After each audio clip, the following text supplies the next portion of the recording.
አንደኛ ነገሥት መጽሐፍ ምዕራፍ 19 ቁጥር 5 ላይ እንዲህ የሚል ቃል አለ። በቀኝ ከሞቱት አባቶች አልበልጥም፣ ነፍስን ውሰድ ብሎ ቀላፋ ይላል። ሞትን እየጸለየ አበቃልኝ ያለ ተኛ ብላና ሂድ። ተስፋ ቆርጣችሁ ተኝታችሁ ከሆነ ዛሬ የሚያነቃ መንፈስ ይመጣ። ተዘግቶባችሁ እምቢ ብሎ ተኝታችሁ ከሆነ ዛሬ የሚያነቃ መንፈስ ይመጣ። ግራ ገብቶብኝ ከሆነ እግዚአብሔር የሚያስቀጥል መንፈስ ይልክባ። እስከ ዛሬ የተዘጉን በሮች እግዚአብሔር ያበራላል። መግዛት ነው የምትፈልገው? አሁን ሰዓቱ ደርሷል። ተነቃ፣ ያንተ ሰዓት ደርሷል። የምትሄድበት ሰዓት ደርሷል።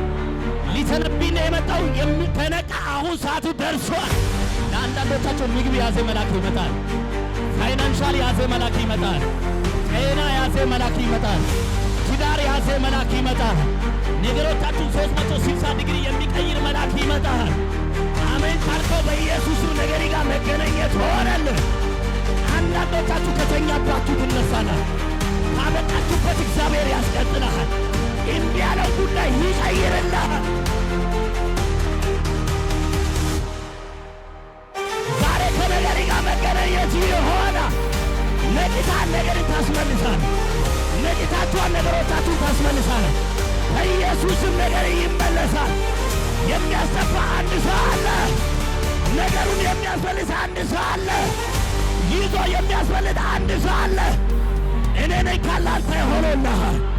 እዛ ጋለው ያንተ ራእይ ይተፋል። በኢየሱስም ታስመልሳለህ።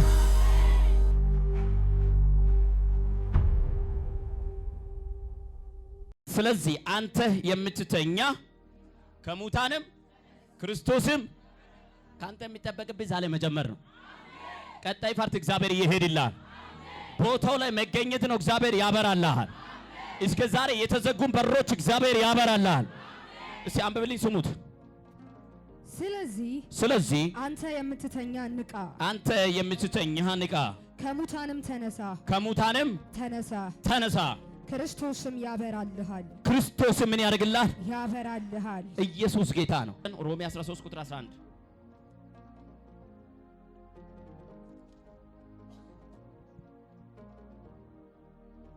ከእንቅልፍ የምትነሱበት ሰዓት አሁን እንደደረሰ ዘመኑን እወቁ።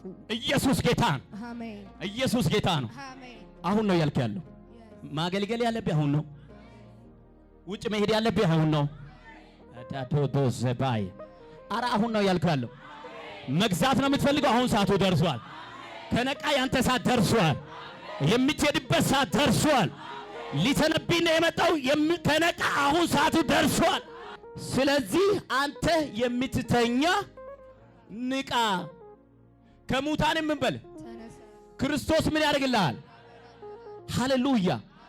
ብዙ ሰው ተኝቶ እንደሆነ ዛሬ ይነቃል። ተስፋ ቆርጣችሁ ተኝታችሁ ከሆነ ዛሬ የሚያነቃ መንፈስ ይመጣል። ተዘግቶባችሁ እምቢ ብሎ ተኝታችሁ ከሆነ ዛሬ የሚያነቃ መንፈስ ይመጣል። ግራ ገብቶብኝ ከሆነ እግዚአብሔር የሚያስቀጥል መንፈስ ይልክብሃል። አሜን፣ አሜን፣ አሜን። መጽሐፍ ቅዱስ አንተ የምትተኛ ንቃ ከሙታንም ተነስ ማለት እንጀራ በወጥ እየበሉ ያሉ ሰዎች ናቸው። ተስፋ ቆርጦ የተኙት። ለምሳሌ ስሙኝ። አንደኛ ነገሥት መጽሐፍ ምዕራፍ 19 ቁጥር 5 ላይ እንዲህ የሚል ቃል አለ። በቀኝ ከሞቱት አባቶች አልበልጥም፣ ነፍስን ውሰድ ብሎ ኤልያስ ተኛ ይላል። አንቀላፋ ይላል። እየተኛ እያንቀላፋ ሳለ እግዚአብሔር መልአኩን የላከለት። ክብር ለኢየሱስ ይሁን። ሞትን እየጸለየ አበቃልኝ ያለ ተኛ ብላና ሂድ። ክብር ለኢየሱስ ይሁን። ቀኝን ከፈት አደርጋለህ። ዛሬ ሊተነብይ ነው የመጣው። ድንገት ነገር ያለ አበቃልን ብለህ ተኝቶ ከሆነ እግዚአብሔር ይቀሰቅስልሃል። ለአንዳንዶቻቸው ምግብ ያዘ መልአክ ይመጣል። ፋይናንሻል ያዘ መልአክ ይመጣል። ጤና ያዘ መልአክ ይመጣል። ትዳር ያዘ መልአክ ይመጣል። ነገሮቻችሁን 360 ዲግሪ የሚቀይር መልአክ ይመጣል። አሜን ካልከው በኢየሱስም ነገር ጋር መገናኘት ሆነልህ። አንዳንዶቻችሁ ከተኛባችሁ ትነሳላል። ካበቃችሁበት እግዚአብሔር ያስቀጥልሃል። እምቢ ያለውን ጉዳይ ይቀይርልሃል። አሜን፣ አሜን፣ አሜን። ሮሜ ላይ ያለው ቃል አንብብልኝ ስሙት። ከእንቅልፍ የምትነሱበት ሰዓት አሁን እንደደረሰ ከእንቅልፍ የምትነሱበት ሰዓት አሁን እንደደረሰ ዘመኑን እወቁ። ዘመኑን ምን በሉ? እወቁ። ኢየሱስ ጌታ ነው። በነገራችን ችግር አልሰብክም። ኢየሱስ ጌታ። ይገርማል። መሬት እየተንቀጠቀጠ ነው። ከፈለገ ለምን በአንድ በኩል ሰንጥቆ አይወስድም? ምን አገባኝ? ኢየሱስ ጌታ። አንተ ከነቃ እግዚአብሔር ያተርፋል። የነቃ ሰው ኃጢአት ውስጥ ቢሆንም ኢየሱስ ጌታ ነው፣ ንስሐ ይገባል። ሃሌሉያ። የነቃ ሰው ያበቃ ነገር ጨለማ ውስጥ ቢሆን ወደ ብርሃን ይመጣል። አሜን አሜን አሜን። ለዚህ ነው ትንቢተ ኢሳይያስ መጽሐፍ ምዕራፍ 60 ቁጥር 1 ላይ ብርሃንሽ መጥቷልና የእግዚአብሔር ክብር አንቺ ላይ መጥቷል፣ ተነሽና ምን በይ። ኦኬ፣ እግዚአብሔር ብርሃን የሚባለው ነገር ለቆልህ ተነስተ ማብራት ያንተ ድርሻ ነው ማለት ነው። ውጭ በር ከተከፈተልህ፣ ትዳር በር ከተከፈተልህ፣ አምና በዚህ መንገድ ሄጄ ከስር ያለው ካቻምና በዚህ መንገድ ሄጄ ወደኩት አበቃልኝ የሚባለው ነገር አይደለም። ዛሬ እግዚአብሔር አዲስ ነገር ያደርግልሃል። ከነቃ የመጣልህ ነገር ላንተ መልካም ነገር ይሆንልሃል። አሜን አሜን አሜን አሜን። አጠገብ ያለው ሰው ንቃ በለው በለው ተናገረ። ንቃ በለው፣ የሚታይ በለው፣ የሚጨበጥ በለው፣ ክብር በለው፣ መጥቶልሃል በለው። ኢየሱስ ጌታ ነው። ኢየሱስ ያድናል። የነቁ ሰዎች ዛሬ ይነጥቃሉ። አታታስኬፕራዶ የነቁ ሰዎች የሆነ ክብር ነክቶ ነው የሚሄዱት። ሰለሞን እየፈረደላት ያቺ ገለመቷ ኢየሱስ ሴቷ አይታችኋል። ተኝታለች። ልክ ነኝ? ሁለቱም ለኔ ትክክል አይደሉም። ሁለቱም ተኝቷሉ። አንደኛዋ ተኝታ ልጅ ገደለች። አንደኛዋ ተኝታ ደግሞ ልጅ አስወሰደች። ሁለቱም ተኝቷሉ። ሁለቱም አንድ ሌሊት አንድ ስህተት ነው። መተኛት መጥፎ ነው ወንድሜ። እይቴ መተኛት መጥፎ ነው። ነገር ወደ አንተ ሲመጣ አይንን ከብተህ ማየት መቻል አለብህ። ትዳር፣ ውጭ በር፣ ስኬት፣ አገልግሎት፣ ምድር ላይ የምትፈልገው የተኛው ነገር ሰማያዊ ነገር ሲመጣ አይተ መውሰድ አለበት። ካልነቃ 5 ደቂቃ ነገር 100 ዓመት ዋጋ ሊያስከፍል ይችላል። ያቺ ሴት ተኝታለች። ተኝታ ሳለች አንደኛዋ መታ አነሳችና የሞተውን አሳቀፈች። አየው፣ የሚተኛ ሰው የራሱ ሲወሰድ ላይ ይችላል። የሚተኛ ሰው የኔ ራእይ ነበረ ወይኔ ያል ዛሬ ማታ መታ አላባከም እግዚአብሔር የሚያነቃ ሎታካቲ የሆነ መንፈስ መጣ። የሚያነቃ መንፈስ መጥቷል። በኢየሱስ መጥቷል። ኦቨርፍሎው ያለው ተቀበል። በኢየሱስ መጥቷል። ዛሬ ከነገሪ ጋር መገናኘት ይሆና። ነቂታን ነገርን ታስመልሳል።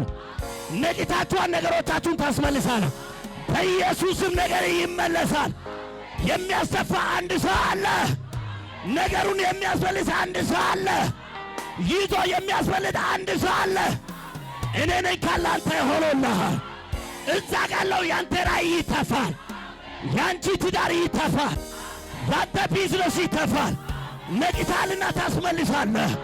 በኢየሱስም ታስመልሳለህ። እስከሚነቃባት ሰዓት ድረስ የራሷ ያልሆነ የሞተ ልጅ ነበረ የተሸከመችው። በነቃች ሰዓት ግን ይሄማ የኔ አይደለም ማስመለስ አለብኝ ብር አሁን ነቂታል። ያንተ ነገር ያልሆነው ነገር ጠላት አሳቅፎ ከሆነ ያንተ ያልሆነው ትዳር፣ ያንተ ያልሆነው ቢዝነስ፣ ያንተ ያልሆነው አገልግሎት፣ ያንተ ያልሆነው ነገር ከሆነ ዛሬ ከእጅ ላይ ይወርቃል። የሆነ ሰው ሰንጥቆ ወደ ፊት ይሄዳል። ጠላት ያሳቀፈው ነገር ዛሬ ከእጅ ላይ ወስዷለሁ። ጠላት ያሸከመው ሸክም ዛሬ ከእጅ ላይ ይወርቃል። ሁለት ነገር ዛሬ ማታ ይሆናል። አንደኛ የራስ ያልሆነው ነገር እግዚአብሔር ከእጅ ላይ ይወስዳል። ሁለተኛ የተወሰደብኝ ነገር እግዚአብሔር ያሳቅፋል። በኢየሱስ ስም ሆነ። ገልን የሚያገለግልበት ቀበቶ ፈቶታል፣ ጫማ ፈቶታል። ግን አሁን ልበስ ነው ያለው። ግን አሁን ታጠቅ ነው ያለው። ታጠቅ ልበስ። እኔ ቀጣይ ፓርቲ ነው እሄድልሃለሁ። ቀጣይ ፓርቲ ነው እሄድልሃለሁ። ዛሬ አንድ የሚያነቃ ኃይል ይመጣል። ኢየሱስ ጌታን። ጴጥሮስ ምዕራፉ አላለቀም። ነገር ግን ወንጌል እያገለገለ የሚረግጥበትን ነገር ሁሉ ፈቶ ተኝቶታል። መጽሐፍ ሲናገር አነቃው ይላል። መልአኩ አነቃው ይላል። ዛሬ አንድ ሰው የሚያነቃ መልአክ መጥቷል። ለራሲ ስም አንድ ለጴጥሮስ የመጣ እግዚአብሔር መልአክ ላንተ መጥቷል፣ ለናንተ መጥቷል። በግድ ቢሆን ትነቃለህ ማለት ነው። በግድ ቢሆን ትነቃለህ ማለት ነው። በግድ ቢሆን ትነቃላችሁ ማለት ነው። በግድ ቢሆን ታስለቅቃለህ ማለት ነው። በግድ ቢሆን ነገርን ለቆ ይሄዳል ማለት ነው። አታ መልአኩ መጥቶ ሽሩሩ ምናምን አላለ። ጎኑን መጥቶ ነው አይደል? መጽሐፉን አንብባችኋል አይደል? ጎኑ ምን አደረገው? መታው። ሰውየው ተኝቶታል። መንቃት አለበት። ኢየሱስ ጌታ እያገለገለ ነው። ምዕራፍ አላለቀም። ሃሌሉያ። እየሰራ ነው። ምዕራፍ አላለቀም። ቀበቶ ፈተ ከሆነ ተስፋ ቆርጠ ከሆነ ፋይልን ዘግተ ከሆነ መልአክ ዛሬ ይመጣል። ኤላ ሀዱ ከፋሃዴኒ ይሁንልህ። ጥግ ላይ ይሁንልህ። እዛ ጥግ ላይ ያላችሁ ሊተንቢል ቀኛቸውን ከፍ አድርጉልህ። ውጭ ላይ ያላችሁ ከፍ አድርጉልህ። አዳስ ሶፕሬዴጌኒያስ ማትሬለ ብራኮቶ ርዳና ማሃዲ ጋላቦሴ መልአክ ነው የላከልህ። ዛሬ ያ መልአክ ይመጣል። ያ መልአክ ለአንዳንዶቻችሁ ዛሬ የሚያነቃ መልአክ ይመጣል። በኢየሱስም ፋይናንሻል በርን የሚከፍት መልአክ መጥቷል። ትዳር በር የሚከፍት መልአክ መጥቷል። ቢዝነስን የሚከፍት መልአክ መጥቷል። የእናንተ ሆነው የጽድቅን ጎዳና የሚከፍት መልአክ